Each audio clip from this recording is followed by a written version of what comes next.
नमस्कार, मैं हूं प्रशांत चुरहे। नूह में 31 तारीख को जो हिंसक वारदात हुई उसके बाद प्रशासन का सख्त एक्शन देखने को मिल रहा है और ये होटल जो 4 मंजिला होटल थी, अभी अभी हमारी आंखों के सामने इसे जमींदोज किया गया है।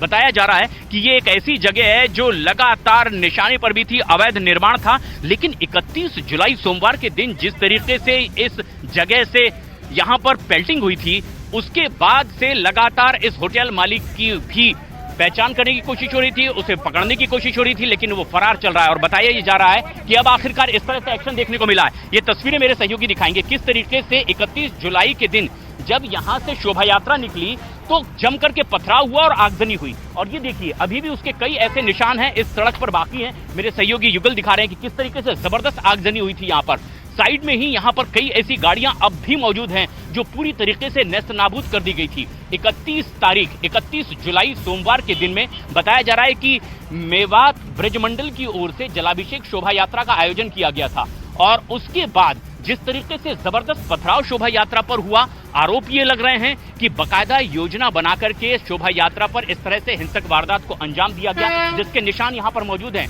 लेकिन अब आरोप ये भी लग रहे हैं, देश के number 1 news channel news 18 India से यहाँ के ही नगर निगम के वरिष्ठ अधिकारियों ने बातचीत करते हुए कहा कि इसी इमारत से स्टोन पेल्टिंग भी हुई थी और इसीलिए भी इस इमारत पर ये एक्शन लेना जरूरी था। अवैध निर्माण भी था और इसका गलत तरीके से इस्तेमाल भी किया हिंसक वारदात के लिए। और ये देखिए अब 2 निशान हम अपने इस कैमरे के जरिए अपने दर्शकों को दिखा रहे हैं। एक निशान है 31 जुलाई सोमवार के दिन का, जिस दिन यहाँ पर जबरदस्त तरीके से हिंसक वारदात हुई, जिसके निशान अब भी यहाँ मौजूद हैं। गाड़ी पूरी तरह से नेस्तनाबूद कर दी गई थी। इस सड़क पर 1, 2, 3, 4 नहीं बल्कि सैकड़ों की तादाद में इसी तरह से कई गाड़ियां मौजूद थी और सिर्फ गाड़ियां ही नहीं बल्कि कई निजी और सरकारी संपत्ति को भी जबरदस्त नुकसान पहुंचाया गया। पुलिस की कई गाड़ियों को आग के हवाले कर दिया गया।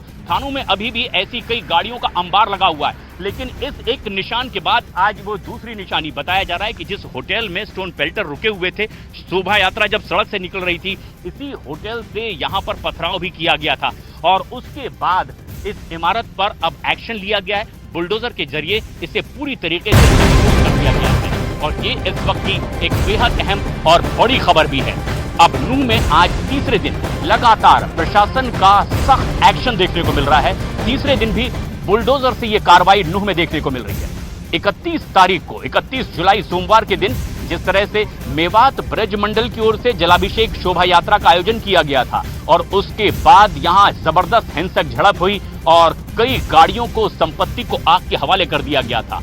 अब निशानदेही हो रही है, कई लोगों की गिरफ्तारी हुई है, कई को हिरासत में लिया गया, पूछताछ लगातार जारी है और उसके बाद जो चीजें रिकॉर्ड पर देखी गई, कुछ चीजें तस्वीरें कैमरे में कैद हुई, उसके बाद एक्शन कुछ इस तरीके से कई इमारतों को पूरी तरह से जमींदोज किया गया। अधिकारियों का कहना है ये एक्शन, कार्रवाई और बुलडोजर आगे भी लगातार जारी रहेगा।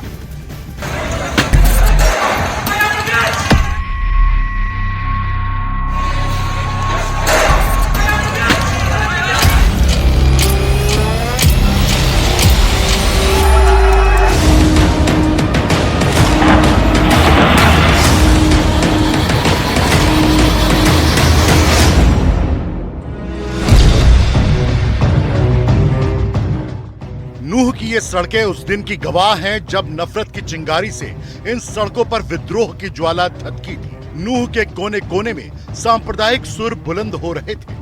2 समुदायों के बीच झड़प ने कई परिवारों के दीप बुझा दिए थे।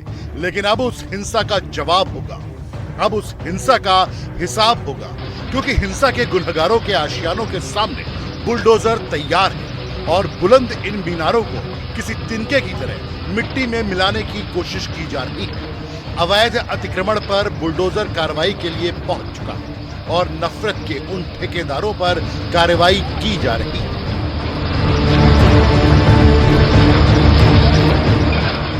हिंसा प्रभावित नूह में विध्वंस अभियान के तहत सुबह 7 बजे ही बुलडोजर एक्शन के लिए तैयार हो गया। नूह के होटल के पास अवैध ढांचे को ढा दिया गया। अधिकारियों का कहना है कि होटल के पास कुछ ढांचे अवैध रूप से बनाए गए थे, कुछ कथित रूप से पिछले दिनों हुई हिंसा में शामिल लोगों के थे। नूह में हिंसा और इसे भड़काने वाले लोगों पर सरकार की पूरी नजर है और इन पर एक्शन भी लिया जा रहा है। डिप्टी सीएम दुष्यंत चौटाला ने कहा है कि किसी भी दोषी को बख्शा नहीं जाएगा।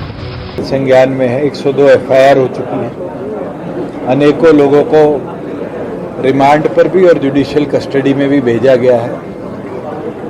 मीडिया, सोशल मीडिया और अलग अलग प्रकार के कम्युनिकेशंस के अंदर जिन जिन लोगों की इन्वॉल्वमेंट हुई है उनको मॉनिटर किया जा रहा है और सख्त से सख्त कार्रवाई,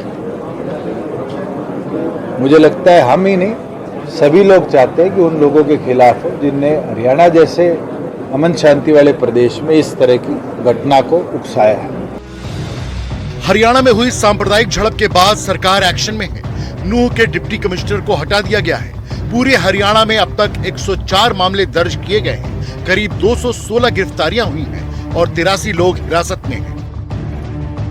हम मॉनिटरिंग कर रहे हैं। जो भी इस तरह की अफवाह है या कोई भी अंदरगल बातों को सोशल मीडिया पे फैलाकर माहौल खराब करने का प्रयास कर रहे हैं, मैं चेतावनी दे रही हूं कि उनके इस तरह के प्रयास को सफल नहीं होने दिया जाएगा और हरियाणा पुलिस सख्त से सख्त कदम उठाएगी। कुल मिला के पूरे हरियाणा राज्य भर में लगभग 104 केसेस रजिस्टर हुए हैं, जिसमें 216 के करीब गिरफ्तारियां हुई हैं और 83 प्रिवेंटिव अरेस्ट है।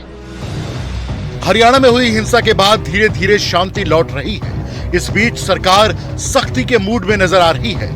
प्रशासन की कार्रवाई आज भी जारी है और शनिवार को भी बुलडोजर कार्रवाई जारी रखी गई थी, जब बिरयानी चौक पर अवैध इमारतों को धराशायी किया गया था।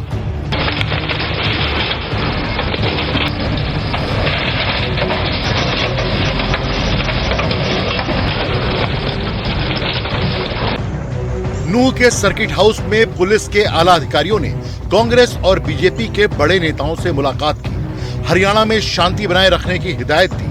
इस दौरान पूर्व विधायक चौधरी जाकिर हुसैन ने हिंसा के आरोपियों पर सख्त एक्शन की मांग की है। मेवात में पीछे गिरफ्तारियां भी हुई और जो आगे भी हुई हैं और जिस विषय पे आला अधिकारियों से भी बात हुई है, तो वो यही है कि जो दोषी हैं उनको पकड़ा जाएगा और निर्दोषों को उसके अंदर नहीं पकड़ा जाएगा। जो दोषियों के खिलाफ उसके अंदर कार्रवाई होगी, चाहे वो कितना ही बड़े से बड़ा आदमी हो, चाहे वो मोनू मानेसर हो, चाहे वो मम्मन खां एमएलए हो। नूंह में इंटरनेट सेवाएं 8 अगस्त तक बंद रहेंगी। वहीं पलवल में 7 अगस्त तक शाम 5 बजे तक इंटरनेट बंद रहेगा। शहर में धारा 144 लागू है और हर आने जाने वाले पर नजर रखी जा रही है।